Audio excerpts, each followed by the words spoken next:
Bonjour à tous, bienvenue pour cette nouvelle vidéo. J'espère que vous n'entendrez pas le bruit de la maçonneuse batteuse en arrière-plan. On est dimanche, mais voilà. C'est le moment pour eux de moissonner, donc ça fait quand même pas mal de bruit malgré le double vitrage. J'espère que ça ne va pas vous déranger. Toutes mes excuses si c'est le cas, ainsi que le match de foot qui se déroule sur le terrain, qui est quand même assez loin, mais bon, qu'on entend. Donc voilà, ça donne une ambiance chaleureuse, dynamique à cette vidéo. Bon, plus sérieusement. Je voudrais revenir sur ce que je vous ai dit la semaine dernière sur faire du bien. Ce que ça implique cette notion, on a surtout vu, est-ce que c'était vrai que faire du bien, ça faisait réellement du bien? Il y a une expression qui est très reliée à cela, qui est combler l'autre. Je la trouve fascinante. Nous avons envie de combler les autres. Au niveau énergétique, quand j'ai cette intention en tête de combler l'autre, matériellement, mais l'intention va m'amener énergétiquement à ouvrir un canal. Certes, je vous en ai parlé, mais en plus de rentrer, d'avancer à travers ce canal pour aller chez l'autre et le rendre heureux chez lui. Alors, je vous ai parlé de la manipulation, de l'emprise, mais là, c'est un autre point qui est peut-être un peu plus subtil, c'est cette idée que je vais vraiment rentrer dans l'autre. Ce qui peut donner ces sensations d'amour étouffant, où on a l'impression qu'on n'arrive plus à respirer quand l'autre est avec nous, ou d'être surcouvé.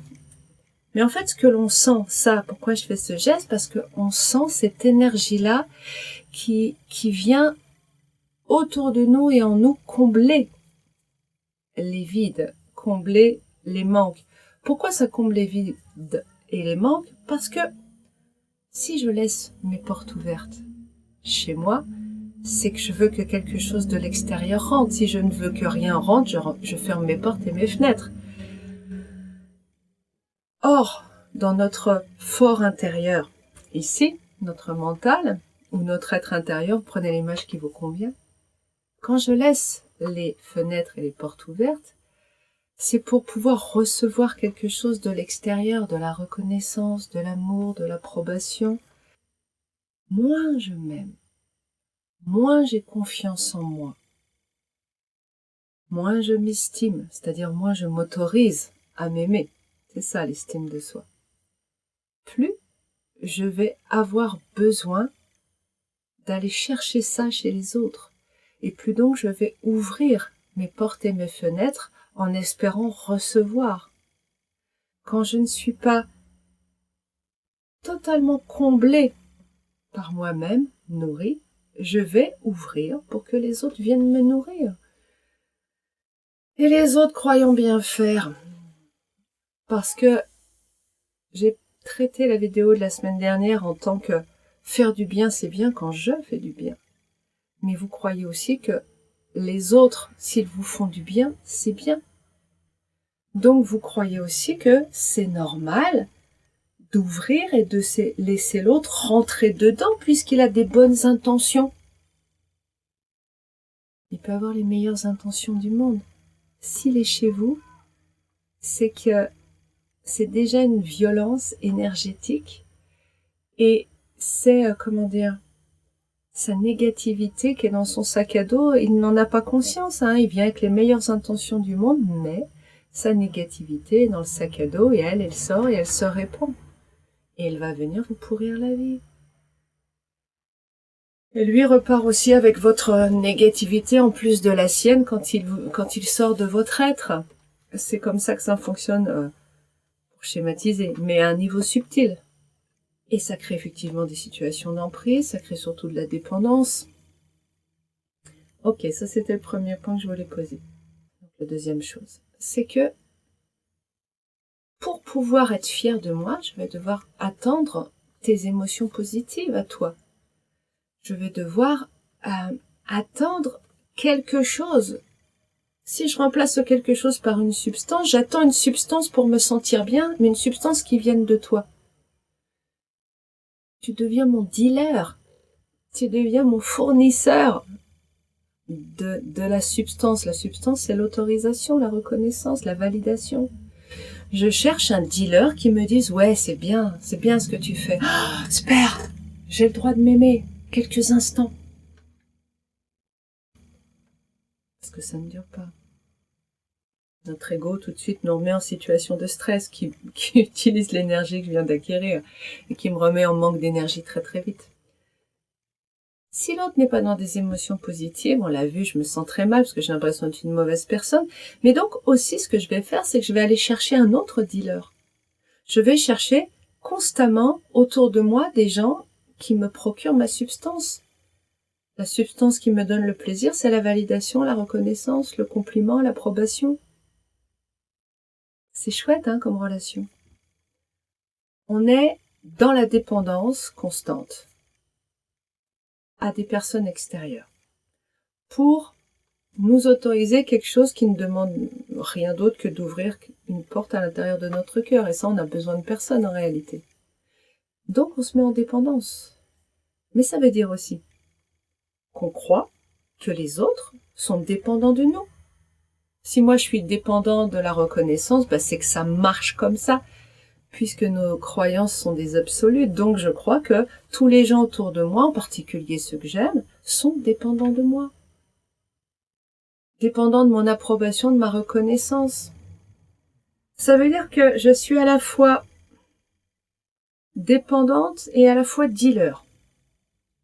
À la fois dans une position de victime un peu, une sorte de soumission parce que je dois recevoir mon approbation, donc je suis prête à tout, parce que sinon je me sens très très mal. Et en même temps, j'ai une sensation de pouvoir. Est-ce que vous remarquez que dans les deux cas, on n'est jamais à sa place, on n'est jamais aligné, on est dans une insécurité qui est due au fait que c'est jamais de moi à moi, ça dépend des autres et je prends les autres en charge et ils me prennent en charge. Mon Dieu que c'est insécurisant, mon Dieu que c'est fatigant énergétiquement. Mon Dieu que ça met d'attente sur les uns et sur les autres, constamment. Après, ce qui est intéressant aussi, c'est que, inconsciemment, comme pour recevoir ma substance, je donne. Je donne pour que l'autre soit content. Il y a une part de moi, parce qu'il y a un mécanisme qui est que si je donne, je dois recevoir. Ça fait partie des conditionnements qu'on a reçus, qui sont complètement faux. Vous avez bien remarqué que vous donniez, des fois vous recevez rien. Et vous avez remarqué que vous receviez par les gens, par la vie, sans avoir rien donné. Mais nous, on croit que c'est un système de marchandage conditionnel. Je te donne tant, donc tu me dois tant. C'est pas vrai. Constatez-le dans votre vie. C'est pas vrai, c'est ce qu'on croit. Ok. Donc on croit ça. Et donc quand je donne à l'autre pour le combler, pour le rendre heureux, pour qu'il soit content, qu'est-ce que j'attends inconsciemment? La même chose. Et si jamais ça revient pas exactement pareil, si je me sens pas comblée par l'autre, et c'est typique de la relation de couple, où je cherche à combler mon partenaire, à le rendre heureux ou la rendre heureuse. Et puis de l'autre côté, ça revient pas vraiment à l'identique. J'ai l'impression de recevoir moins que ce que je donne. Qu'est-ce qui se passe? Un sentiment d'injustice profond, de mal-être. On va commencer à en vouloir à l'autre, qui est quand même un salaud, quoi, parce que, attends, moi, tout ce que je fais pour lui, pour elle, et puis ça revient pas en retour. Et puis on va commencer donc à en vouloir à l'autre, à le mépriser, à vouloir le punir parce qu'il est injuste là. C'est mal ce qu'il fait. Et finalement, là où ça pourrait être une relation juste je donne, parce que ça me met en joie. Je n'attends rien sur toi, juste ça me met en joie de te faire plaisir, mais ça te fait pas plaisir. En fait, c'est pas ça me met en joie de te faire plaisir. Attention, le danger est là. C'est pas ce qui se passe chez toi qui me fait plaisir, c'est ce qui se passe chez moi. Donner, faire sortir quelque chose de moi avec une intention d'amour, ça me met en joie. Après, le reste, ça t'appartient. Quand je fais les choses là pour moi, ok, il n'y a aucune importance ce qui revient. Mais par contre, quand vous n'êtes pas dans votre élan du cœur, mais que vous écoutez vos croyances, vos endoctrinements, vous êtes dans un marchandage. Et donc, Ça, c'est quelque chose qui peut tuer très facilement le couple et qui le tue généralement à force. Parce que voilà, l'amour s'émousse. Pourquoi l'amour s'émousse? Parce qu'on a des attentes sur comment c'est censé fonctionner, sur l'autre, ce qu'il est censé nous donner, sur ce que c'est censé être une relation amoureuse, amicale, familiale, ce que vous voulez. Toutes nos attentes tuent la relation. Quand je n'ai pas d'attente, peu importe ce qui se passe, c'est logique, non? Donc, je sens si c'est ok ou pas, et puis voilà, et puis si je sens que je ne suis plus en phase, parce qu'en fait c'est ça la relation, l'amour, la relation amoureuse. L'amour c'est ici. La relation amoureuse, entre guillemets, c'est est-ce que nous vibrons dans la même harmonie vibratoire, dans la même fréquence, ou en tout cas dans une fourchette proche? Dans ce cas-là, nous avons plaisir, nous vibrons à l'unisson, notre deux fréquences qui sont en phase, donc les courbes s'alignent, deviennent plus grandes. Si elles sont très proches, elles vont se rejoindre. Si elles commencent à s'éloigner, il se passera rien. Et si elles sont vraiment trop loin, elles vont s'annihiler, s'annuler. Tant qu'on est en phase, c'est merveilleux. Il y a cette fusion, entre guillemets, parce que un jour, j'y reviendrai là-dessus, bientôt, je pense. Il y a une sorte de fusion où on se sent, en tout cas, plus quelque chose par l'harmonie des deux fréquences personnelles. On se sent porté par une énergie supérieure. Et c'est ce qu'on appelle tomber amoureux. Et à un moment donné, parce que nous évoluons tous, c'est normal, eh bien, nos vibrations changent de fréquence. C'est ni bien ni mal, c'est juste naturel. Maintenant, s'il y en a un qui évolue plus vite que l'autre ou différemment, enfin, de toute façon, ça va juste accélérer ou ralentir. Si je prends juste la fréquence, elle va accélérer ou ralentir. Bon, bah, il n'y a plus de phase. Et à ce moment-là, bah, ça matche plus. Et on n'a plus ce sentiment d'union et on n'a plus ce sentiment d'attirance non plus. Ok, donc c'est un phénomène naturel. Vouloir essayer de continuer à faire vivre l'attirance, pourquoi pas? Pourquoi pas? Tant que ça reste joyeux. Maintenant, si c'est une obligation parce que y a de l'argent en jeu, parce qu'il y a les enfants, parce que et qu'on te passe dans l'ego, la force, le faut qu'on reste en couple, ça devient atroce. Ça devient une prison, le couple, la relation, quelle qu'elle soit. Donc, que les relations naissent, fusionnent et se libèrent, on est clairement dans la physique quantique submoléculaire. C'est comme ça que ça fonctionne.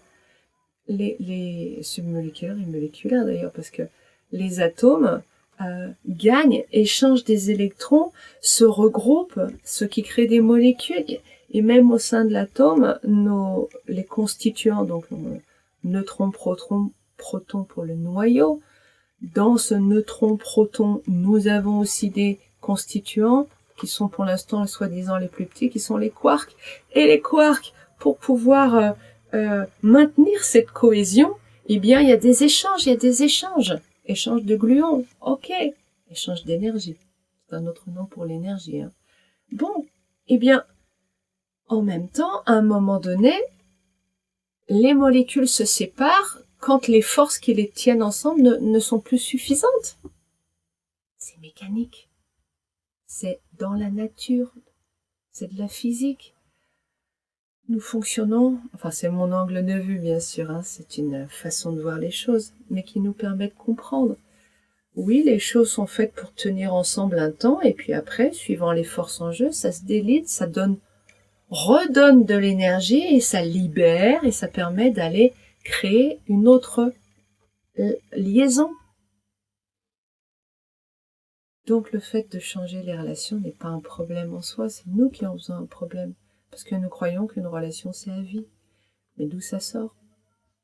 Pratique à vie, puis ça peut être sympathique à vie, ça peut rester toute la vie, mais si ça se défait, question de fréquence, ok. Pouvons-nous accepter qu'il y ait des changements dans notre vie? Ok. Le dernier point peut-être que je voudrais évoquer, je rigole parce que je dis le dernier point, peut-être me connaissant, c'est autre chose qui va arriver derrière. C'est cette idée, comme nous sommes construits au binaire, que je vais combler l'autre, mais ça va être ou son bien-être ou le mien, puisqu'on n'a que 2 cases et que nous sommes sur un binaire exclusif, ou toi ou moi. C'est pas vrai et faux, c'est vrai ou faux. C'est noir ou blanc. Il y a dans notre construction toujours une idée de choix et qu'on peut pas être ensemble, ce qui est une aberration. Si vous vous intéressez à la CNV, vous verrez qu'elle développe vraiment, c'est important pour elle de développer cette philosophie que ensemble et sur un pied d'égalité, c'est tout à fait possible. Mais nous apprenons le contraire, noir ou blanc, vrai ou faux. Donc, si je m'occupe, c'est ou ton bien-être ou le mien. Ça nous sépare. On peut pas être ensemble. Vous vous rendez compte? Ça veut dire que dans la relation, pourtant, si je t'aime, j'ai envie de te faire du bien. Eh ben, parce que je crois que je vais te faire du bien, ou que je dois te faire du bien, ou que c'est bien, ou que faut que je t'aime, il faut que je comble ton bien-être, tes désirs, tes besoins, eh ben déjà, ça nous sépare. Au lieu d'être à l'unisson, on va être séparés. Enfin, à l'unisson, c'est plutôt à l'unisson. On va être séparés. Conceptuellement, intérieurement, il y a toi et il y a moi, mais il n'y a pas nous. Bizarre, hein, parce qu'en plus, il y a cette courbe énergétique où on va être ensemble. Oui, énergétiquement, on va être ensemble, et en même temps, nos croyances vont nous séparer. Ça va être ou toi ou moi, ou ton bien-être, ou mon bien-être. Et c'est pour ça qu'on a dans le couple souvent une relation de bon, là, on s'occupe de toi, on te fait plaisir, et puis après, on me fera plaisir à moi. C'est une des solutions que l'on trouve à partir de cet endoctrinement, de cette croyance qui nous sépare, que on va alterner. Donc, c'est-à-dire qu'on est on en sacrifie un alternativement. Bon, là, c'est ok, je me sacrifie, mais c'est pas grave, après viendra mon tour. Vous remarquez qu'on retrouve encore ce marchandage de je te donne, puis tu me rends, puis je te donne, puis tu me rends. Ce n'est pas obligé de fonctionner comme ça. On peut fonctionner ensemble sur un pied d'égalité et être gagnants tous les deux. C'est-à-dire penser à mon bien-être et à ton bien-être. Je le redis, hein, pour que vous l'entendiez. Sauf que on a appris que c'est ou le tien ou le mien. Qu'est-ce que ça veut dire, ça? Ça veut dire que dans mon inconscient, le couple est l'endroit du sacrifice. Alors typiquement, les femmes vont vraiment vivre le couple comme un lieu de sacrifice, où elles doivent rendre heureux les gens autour d'elles. Leurs maris, leurs enfants, les beaux-parents, les parents, bref, elle est le noyau. De par son essence féminine, elle est évidemment dans quelque chose qui, ça c'est naturel. Et c'est naturel pour l'homme d'être plutôt dans la protection. Alors c'est naturel et culturel, mais il y a quand même quelque chose du yin et du yang, bien entendu. Et donc cette femme, voilà, elle va être très facilement dans le sacrifice. Je fais passer le bien-être de mes enfants avant le mien. Et quand ils sont heureux, je suis heureuse. Oui, mais quand ils sont pas heureux, comment je suis? Je suis pas bien. Et donc, je vais essayer inconsciemment de les rendre heureux, donc de les manipuler pour les rendre heureux. Je vais essayer de manipuler mon mari pour me sentir bien. Quand tout le monde est bien autour de moi, je suis une femme réussie, une maîtresse de maison au top. Alors que si personne n'est heureux autour de moi, j'ai l'impression d'avoir raté mon job de femme à la maison, ou d'épouse, ou de mère. Vous voyez ce que je veux dire? On retrouvera la même chose en tant que commun. L'homme va prendre en charge les besoins aussi. Il y a ce côté, moi je m'occupe du matériel, que les gens manquent de rien. On est éduqué comme ça, en tout cas en France. Dans l'ancienne génération, les jeunes à l'heure actuelle, c'est peut-être moins évident. Mais il y a ce côté, le masculin prend en charge le matériel, oui. Donc, lui, il va s'occuper de que personne manque de rien. Bon, bah si je ramène de l'argent à la maison en travaillant dur et que les gens sont pas contents, mais qu'est-ce que vous voulez de plus? Pourquoi? Parce que j'attends de la reconnaissance. Je veux qu'ils soient contents. Vous voyez ce que je veux dire? Tout ça, ce sont nos schémas. Bon, il y a encore plein de choses, mais je pense que sur ce sujet-là, en tout cas pour cette vidéo, je vais m'arrêter. N'hésitez pas, pareil, si vous avez des échos dans votre vécu, si vous voulez partager des expériences, toujours très intéressant de lire ça. Et je vous dis à très bientôt pour la prochaine vidéo.